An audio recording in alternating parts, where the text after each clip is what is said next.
They say some moments stay with you forever. No matter how much time passes, no matter how much you try to push them away, they linger.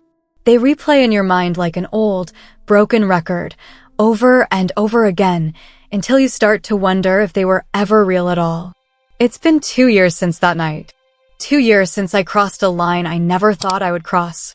2 years since I found myself standing at the edge of something dangerous, something forbidden, and instead of turning back, I closed my eyes and I let it happen. The scariest part? I don't even know if it was a mistake, or if deep down, it was a choice I had been waiting to make. I remember the way the air felt that night, thick, heavy, suffocating.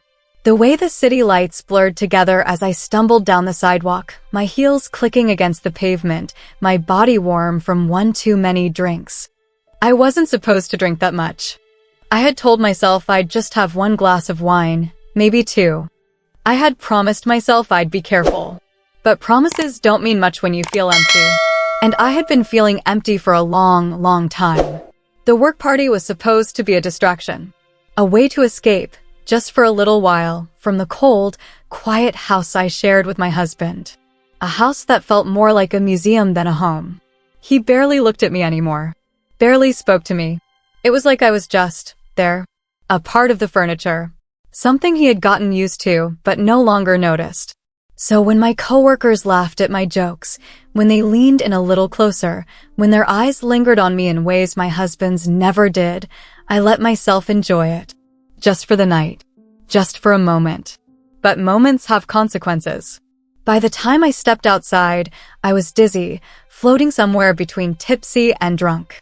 My phone slipped from my fingers as I tried to call my husband. It rang and rang and rang. No answer. Of course. I sighed, swaying slightly, my vision swimming. I needed to get home. But how? And then, his voice. A voice I had heard 1,000 times before. A voice that had always been safe, familiar. But that night, something was different. Are you okay? I turned, blinking up at him. He stood there, his face half-shadowed under the streetlight, his eyes filled with something I couldn't quite place. Concern? Amusement? Something else? Jake, my stepson. He was the last person I expected to see that night. The last person I should have called. But there he was. And in that moment, in my drunken haze, I felt something shift. I should have said no. I should have told him to leave.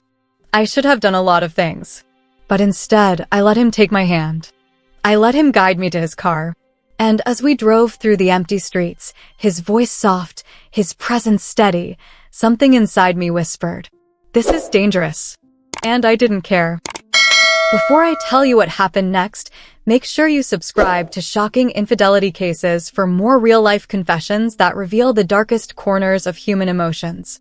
Because trust me, this story is just getting started. My name is Claire. I'm 38 years old.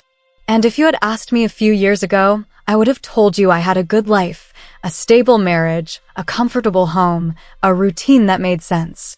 But somewhere along the way, that life became something else. It became lonely. It's strange how loneliness doesn't hit you all at once. It creeps in slowly, settling into the empty spaces between conversations that never happen, between touches that never come. And before you even realize it, you wake up one day and feel like a ghost in your own home. That's what my marriage had become. A place where I existed, but wasn't really seen. My husband, Mark, was a provider. A man who worked long hours, paid the bills, and believed that was enough. And maybe for him, it was. But for me, it wasn't. I can't remember the last time he looked at me the way a man looks at a woman he desires. The last time he reached for me without obligation. The last time he asked me how I was and really listened to the answer. Some nights, I would lie in bed beside him, staring at the ceiling, wondering how we got here. How two people who once couldn't keep their hands off each other had turned into strangers who barely spoke. And I told myself it was normal. That this is just what happens in marriage. That love changes. That passion fades. But then, there was Jake. Jake, my stepson. He wasn't a boy anymore. He was a man, 25 years old, strong, confident, kind. And unlike his father, he saw me. It started small. Casual conversations in the kitchen while Mark was still at work. A joke here, a knowing glance there. He had this way of making me laugh when I didn't even feel like smiling. He listened when I spoke, really listened. And I started looking forward to those moments with him more than I should have. I told myself it was innocent, that I was just grateful for the attention. But deep down, I knew better. Jake had always been there, a part of my life since he was a teenager. But over the years, our relationship had shifted. We understood each other in ways that no one else seemed to. And maybe, just maybe, that closeness was becoming something else. Our home was big, beautiful, but cold. The kind of place where the walls echoed with silence, where Mark's absence felt heavier than his presence. And in that emptiness, I found myself searching for warmth anywhere I could find it. And that night, when Jake showed up, I found it in him. That night started like any other. Or at least, that's what I told myself. It was my company's annual work party, an event I normally wouldn't have cared much about. But this year, I was desperate for an excuse to get out of the house. To dress up, to feel something. I spent extra time getting ready, slipping into a sleek black dress that hugged my body just right. I looked in the mirror, tilting my head slightly, searching for the woman I used to be. The woman who once felt beautiful, desired. I imagined Mark standing behind me, his hands on my waist, whispering something in my ear. But when I walked into the bedroom, he barely glanced up from his laptop. "Don't wait up," I said, testing him, hoping for a reaction. A flicker of jealousy. Even a simple "be careful." He only nodded, his eyes glued to the screen. And just like that, I had my answer. The party was at an upscale downtown bar, dimly lit with soft music playing in the background. Colleagues laughed, conversations buzzed, and glasses clinked in toasts. It was lively, warm, everything my home wasn't. I started with a glass of wine. One became two. Two became three. The more I drank, the lighter I felt, like I was shedding my skin, stripping away the version of myself that was tired, unseen, unwanted. A coworker, Daniel, leaned in closer as we talked. His gaze lingered a little too long on my lips. His laughter came too easily. And I liked it. I liked the attention. The way his eyes moved over me in a way Mark's never did anymore. I liked knowing that, at least for tonight, I was desirable. I wasn't naive. I knew where the night could lead if I let it. But deep down, I also knew something else. Daniel wasn't the one I wanted. That realization hit me harder than the alcohol. The room started spinning slightly, my body suddenly too warm. I needed air. I needed to go home. I fumbled for my phone, my fingers clumsy as I dialed Mark's number. It rang, and rang, and rang. No answer. Of course. I sighed, blinking against the dizziness. I could call a cab. Or maybe I could just stay a little longer. Enjoy this feeling a little more before going back to that cold, empty house. But before I could decide, my phone buzzed in my hand. A message. "Jake, you okay?" I hesitated. The answer should have been simple. But my hands were already typing before my mind caught up. I drank too much. Trying to get home. I didn't expect him to reply so quickly. "Jake, where are you?" I glanced around, typing out the address. "Jake, I'm on my way." I stared at the screen, my heart skipping, not from relief, but from something else. Minutes later, I stepped outside, the night air biting against my flushed skin. The city lights blurred around me, everything feeling distant, surreal. Then I saw him. He leaned against his car, hands in his pockets, eyes locked on me. He looked different. Not like the boy I had helped raise. Not like the stepson who used to run around our house, leaving muddy footprints on the floor. No. Tonight, he looked like a man. A man who had come to my rescue without hesitation. A man whose gaze held something unreadable. I swallowed hard. He pushed off the car, walking toward me. "You look." He stopped, eyes trailing over me in a way that made my breath catch. "Beautiful." I let out a small, nervous laugh. I probably looked drunk. He smirked. That too. There was something in the air between us, something heavy and unspoken. But I was too lightheaded to make sense of it. He reached for me, his hands gentle as they steadied me. The warmth of his fingers against my skin sent a shiver up my spine. It was a simple touch, innocent, even. But it didn't feel innocent. I felt it when he led me to the car, his grip lingering just a second too long. I felt it when he helped me into the passenger seat, his hand brushing my thigh. And I definitely felt it when our eyes met for a beat too long before he shut the door. As he slid into the driver's seat, the air between us crackled with something dangerous. I should have said something. I should have broken the tension with a joke, changed the subject, something. But I just sat there, watching him, feeling something I shouldn't feel. And as the car pulled away from the curb, one thought whispered through my drunken haze. This is dangerous. And I don't care. The ride home was quiet, but not the kind of comfortable silence I was used to with Jake. No, this silence was thick, weighted, pressing against my chest with every passing second. I could feel it, this invisible thread pulling tight between us, something unspoken humming in the air. I told myself I was imagining it. He was just being kind. I was just drunk. But I wasn't so drunk that I couldn't feel it. I turned my head slightly, watching him as he drove. His hands gripped the steering wheel, knuckles flexing slightly. His jaw was tense, his gaze focused straight ahead. But every so often, his eyes flickered toward me, quick glances, barely noticeable. Except I noticed. And the way he looked at me? It wasn't how a son should look at his stepmother. A wave of guilt crashed over me so fast it nearly made me sick.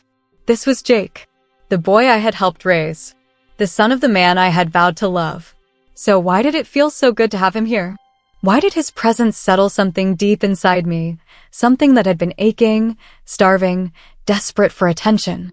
I clenched my hands in my lap, my breath unsteady. This was wrong. But if it was so wrong, why did my body betray me? Why did I feel heat creep up my neck when he reached for the gear shift, his fingers so close to my knee that I could feel the warmth radiating off his skin? Why did my stomach twist when he exhaled sharply, gripping the wheel a little tighter, like he was fighting something, too? I needed to get out of this car. Fast. When we pulled into the driveway, the house was dark. No sign of Mark. Of course. I swallowed the lump in my throat as Jake cut the engine. I reached for the door handle, eager to escape this unbearable tension, but before I could push it open, his voice stopped me. You okay? His voice was quiet. Steady. Too steady. I hesitated before nodding. Yeah, just. Too much wine. He didn't move. Neither did I. The air inside the car was thick charged. A slow, suffocating heat. Jake exhaled, running a hand through his hair. Come on, let's get you inside. I shouldn't have let him help me. I should have laughed it off, waved him away, stumbled inside on my own. But when he opened my door and reached for me, I didn't resist. His arm slid around my waist as I stepped out, his hold firm but careful. I could feel the strength in him, the quiet protectiveness. And for a moment, just a moment, I let myself sink into it. Because when was the last time someone had taken care of me? When was the last time someone had looked at me the way he did? Stop. I squeezed my eyes shut, forcing the thought away. This was just the alcohol talking. Just the exhaustion. I needed to sleep, to wake up in the morning and forget this entire night ever happened. But as he walked me to the front door, his body warm beside mine, I could feel his eyes on me. And I knew, deep down I knew, he was feeling it too. I woke up with a dull ache behind my eyes, the weight of last night pressing against my skin like a heavy blanket. The room was still dim, early morning light creeping through the curtains. My mouth was dry, my body sluggish, but more than anything, I felt uneasy. Not because of the wine, but because of him. Because of the way his hands had felt against my waist. Because of the way he had looked at me in the car.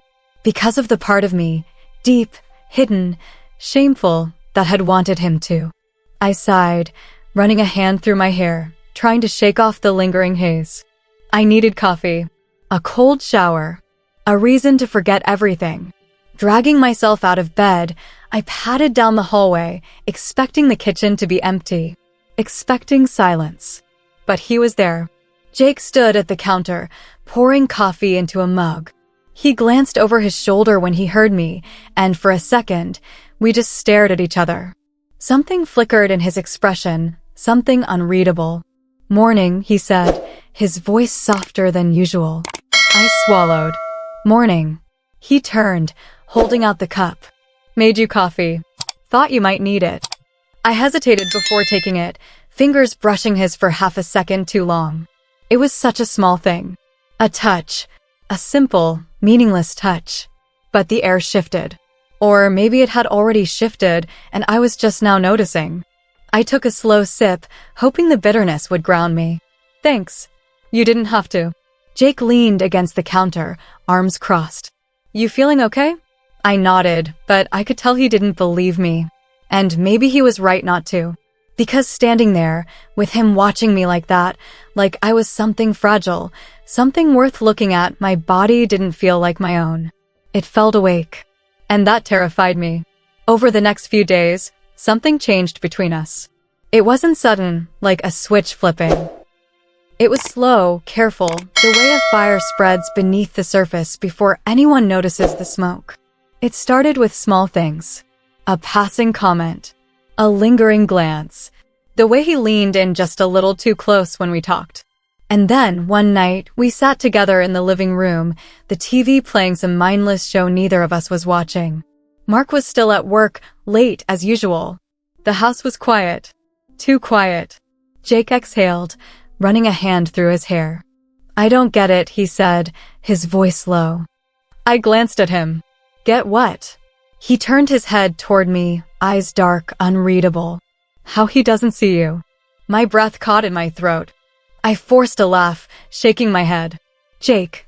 "No, really." His voice was sharper now, edged with something deeper. "He has you. And he acts like you're invisible." I opened my mouth, then closed it. Because what could I say? That I had been asking myself the same thing for years? That I had spent endless nights wondering why my husband, his father, had stopped loving me the way he used to? I should have stopped the conversation there. I should have gotten up, walked away, laughed it off, something. But I didn't. Because for the first time in so long, someone was saying out loud what I had been too afraid to admit. I looked at Jake, really looked at him. The way his jaw clenched, the frustration in his eyes. And something inside me cracked. Sometimes, I whispered, I feel like I could disappear, and he wouldn't even notice. Jake's expression darkened. That's not okay. I swallowed hard. It's marriage. No, he said, his voice firm. It's not. Silence stretched between us, thick and heavy. And that was the moment I knew. This wasn't just a dangerous thought in the back of my mind anymore. This was real. This was something neither of us could take back. It started with small touches. A brush of fingers when he handed me a glass of water. The way his hand lingered a second too long on the small of my back when he walked past me in the kitchen. I told myself it was nothing. I told myself I was imagining it. But I wasn't. And neither was he. Because he wasn't pulling away.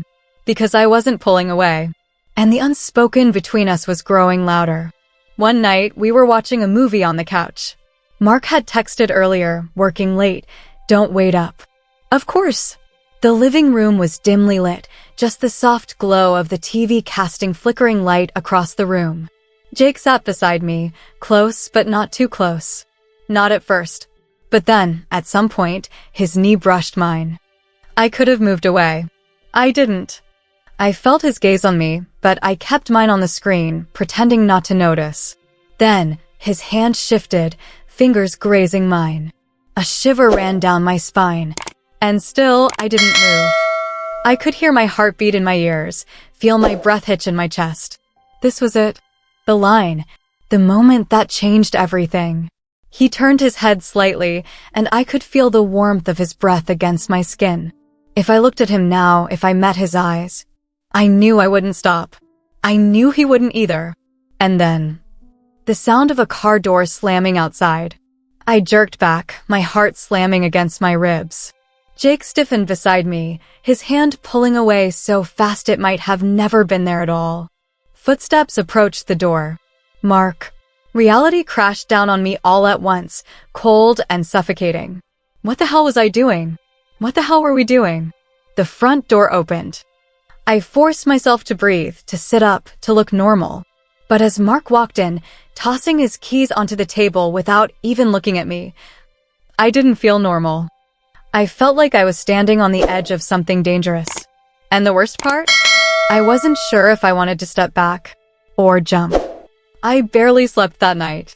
Even after Mark had come home, showered, and climbed into bed beside me without so much as a word, my body was still humming with the weight of what almost happened. The brush of Jake's hand, the heat of his breath, the pull that I felt, so strong, so undeniable. I lay there, staring at the ceiling, my pulse still unsteady. This wasn't just loneliness anymore. It wasn't just some passing fantasy. This was real. And it was terrifying. The next night, Mark was gone again. Another late meeting. Another excuse. Another night where I was left alone in this house that no longer felt like a home. I sat at the kitchen table, mindlessly stirring my tea, trying to shake the weight in my chest. And then, hey, I looked up. Jake stood in the doorway, watching me. His expression was unreadable, but his eyes, those eyes, were filled with something I didn't know how to name. I swallowed hard. Hey, he stepped forward, slow, deliberate. You okay? That question again. The same one he had asked in the car that night. The same one I had lied about. But this time, I didn't have the strength to lie. I shook my head. No. Jake exhaled sharply, running a hand through his hair. Yeah, he muttered. Didn't think so. Silence stretched between us, thick and heavy. And then, he moved. Not fast. Not aggressive. Just a quiet, steady step toward me. I should have stopped him. I should have gotten up, walked away, left the room, something. But I didn't. Because deep down, I knew this moment had been coming for a long time. I felt it the second his fingers brushed against mine on the couch. I felt it when he helped me out of that car. I felt it every time he looked at me like I was something worth seeing. My breath hitched as he reached me, standing so close I could feel the warmth of him.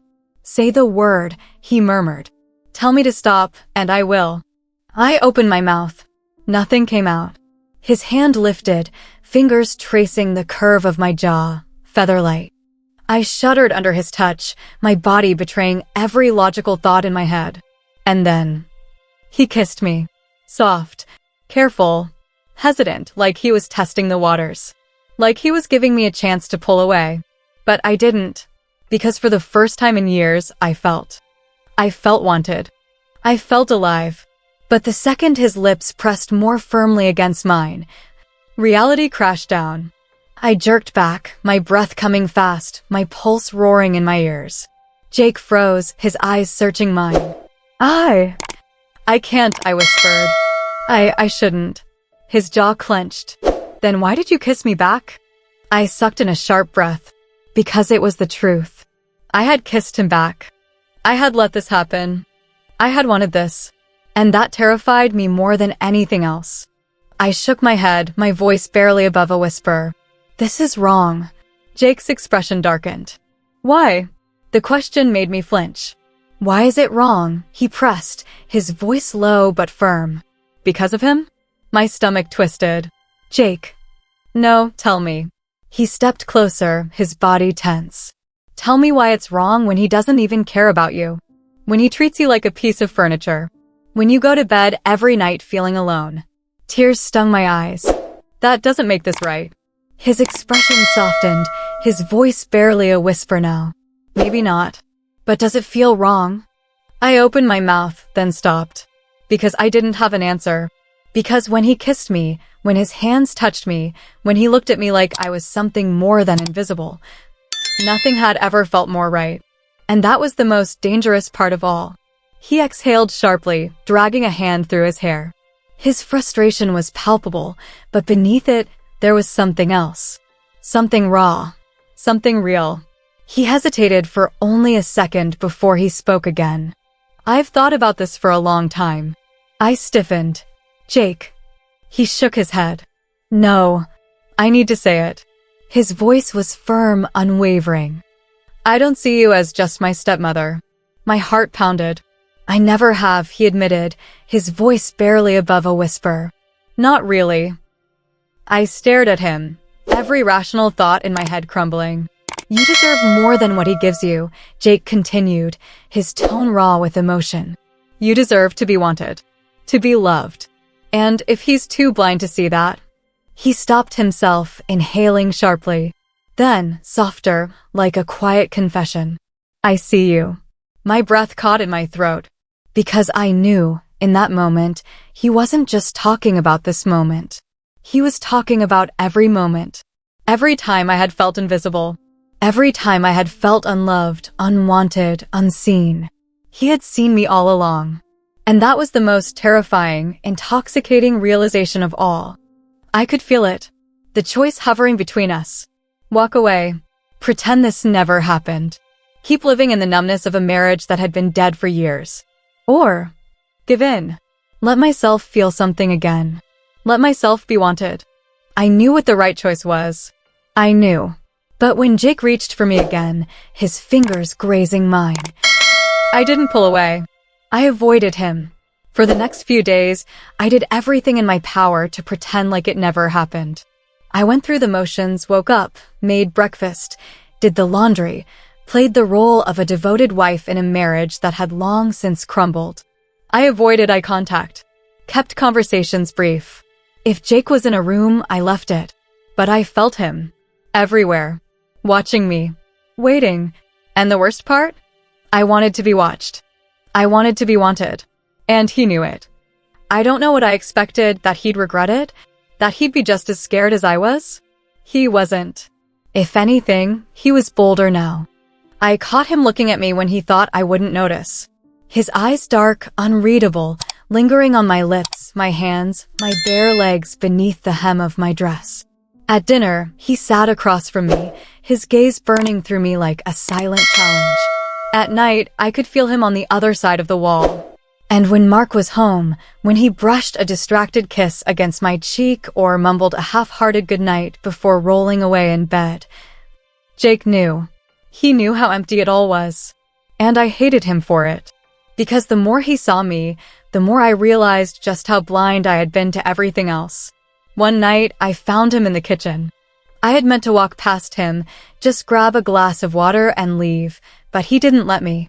Are you going to keep pretending? His voice was quiet, measured. I froze. He leaned against the counter, arms crossed. Because I can't. I swallowed hard, gripping the edge of the counter as if it could steady me. Jake, we can't do this. Why not? I shot him a look. You know why. His gaze didn't waver. That didn't stop you before. Heat rushed to my face. That was a mistake. Jake's jaw tightened. He stepped forward, slow, deliberate, closing the space between us. Then why are you shaking? I hated him for that too. For knowing me too well. For making me want. I turned to leave, but before I could take a step, his fingers brushed my wrist. Just a touch. But it was enough. Enough to make my breath hitch. Enough to remind me of the way he had kissed me. The way I had kissed him back. I yanked my hand away. This is over. He didn't move. Didn't speak. Just watched me with those sharp, knowing eyes. And for the first time, I wasn't sure which one of us was in control anymore. It started small. Little things. Mark's eyes lingering on me a second too long. The way he would come home and hesitate in the doorway, like he was waiting for something. The casual, offhand remarks. You've been quiet lately. You look different. Is something going on? I told myself I was imagining it. That it was just the guilt. But then, one night, he said something that made my blood run cold. Jake's been looking at you differently. My breath caught. What? Mark didn't look up from his plate. I don't know. It's weird. He's protective of you. He let out a short, humorless laugh. Guess he thinks I'm not doing my job. The food turned to ash in my mouth. I forced a smile, willed my voice to stay steady. That's ridiculous. Mark shrugged. Yeah, probably. But the way he said it, like he wasn't sure. Like he was watching. I excused myself from the table and locked myself in the bathroom, my pulse hammering in my ears. Did he know? Had he seen something? Or was it all in my head? I pressed my hands against the cool porcelain sink, staring at my reflection. This had to end. Now, before I lost control. Before I lost everything. But as I closed my eyes, all I could see was him. Jake. His touch. His lips. His voice whispering against my skin. I see you. And deep down, I knew. This wasn't over. Not even close. I couldn't breathe. Standing in that bathroom, my hands gripping the sink, my pulse hammering against my ribs, I felt like I was drowning. Mark knew. Or maybe he didn't. Maybe it was just paranoia. Maybe I was imagining the way his eyes lingered, the subtle suspicion laced in his voice. But what if I wasn't? What if he had seen something? What if this whole thing was about to come crashing down around me?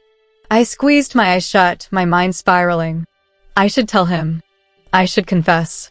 Rip the bandage off and end this madness before it got worse. Before I lost everything. Before I lost myself. But the words wouldn't come. Because the truth was, I didn't want to let it go. I didn't want to forget the way Jake looked at me. I didn't want to erase the way he made me feel. And that was the ugliest, darkest part of it all. I had never been the type of woman to make excuses. I had spent years being the good wife. The faithful wife. The wife who waited up for her husband while he spent long nights at the office, who ignored the way he barely looked at her anymore, who convinced herself that loneliness was just a phase. But it wasn't a phase. It had been my reality for years. And now? Now I was standing on the edge of something I never thought I was capable of. And a quiet, insidious voice in the back of my head whispered, if he had just loved me, would I have ever let this happen? Would I have craved the touch of another man? Would I have fallen so easily into something I knew was wrong? Would I have kissed Jake back? I didn't know. And maybe I didn't want to know. Because the moment I admitted that Mark had pushed me to this, that his neglect, his coldness, his indifference had driven me into another man's arms, I wouldn't be the villain of my own story anymore. And maybe I deserved to be. Maybe this was my fault. Maybe it wasn't. I didn't know which answer scared me more. I told myself to stop thinking about him. I told myself that what happened that night, the kiss, the whispered confessions, the way his touch had ignited something inside me I thought was long dead, was just a mistake. A moment of weakness. A lapse in judgment. But then I would catch myself staring at my phone, fingers hovering over his name. Or I'd walk past his room, my breath hitching, wondering if he was awake. If he was thinking about me too. If he still wanted me the way I still wanted him. And the worst part? Some deep, shameful part of me didn't regret it. Not the way I should. Not in the way that would make me stop. Because despite the guilt clawing at my insides, despite the fear that Mark would find out, despite everything, I still ached for him. For the way he made me feel seen. For the way he looked at me like I was desirable. For the way he touched me like I was his. And that, more than anything else, was what terrified me the most. Because no matter how much I tried to push it down, I knew this wasn't over. Not yet. I wish I could tell you I stopped. That I came to my senses, that I pulled away before it was too late. That I did the right thing. But the truth is, I don't know what the right thing is anymore. Was it wrong to crave what I had been missing for so long? Was it truly infidelity when my marriage had been dead for years? Or was it just fate, pushing me towards something I had been secretly longing for all along? Because in the end, it didn't feel like a mistake. It felt like a choice. One I had been waiting to make. And now, as I sit here, 2 years later, replaying every moment in my mind, I find myself asking, if you were me, what would you have done? Would you have walked away? Or would you have given into the one thing that finally made you feel alive? Tell me what you think in the comments. Was this a mistake, or was it destiny?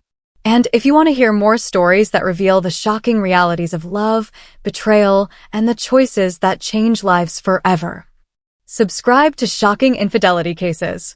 Because the truth is, there are some secrets that can never be undone. Loneliness is a strange thing. It creeps in slowly, like a shadow stretching across the floor at sunset. At first, you barely notice it. It's just a quiet ache, a small emptiness, something you tell yourself will pass. But then the days turn into months. The months into years. And before you know it, that loneliness isn't just a feeling anymore, it's a part of you. A weight in your chest, a silence in your home, a presence in your bed, even when someone is lying right beside you. That's what happened to me. That's how it started. A need so deep, so desperate, I didn't even realize I was drowning in it. Until Jake. Until he pulled me from the wreckage of my own life and made me feel something I thought was long gone. And for a moment, just a moment, I let myself believe it wasn't wrong. That it was something I deserved. That it was something I was meant to have. But the truth is, loneliness can make you do things you never imagined. It can make you cross lines you swore you never would. It can make you betray the people you once loved. And sometimes, the scariest part is realizing you don't regret it at all. Not the touch. Not the kiss. Not the way he made me feel like I was alive again. The only thing I regret is that I can never go back. I can never be the woman I was before that night. And I can never undo what I've done. So, tell me, if you had been in my place, if you had felt what I felt, if you had been starving for love for years, would you have done anything differently? Or would you have let the loneliness consume you too?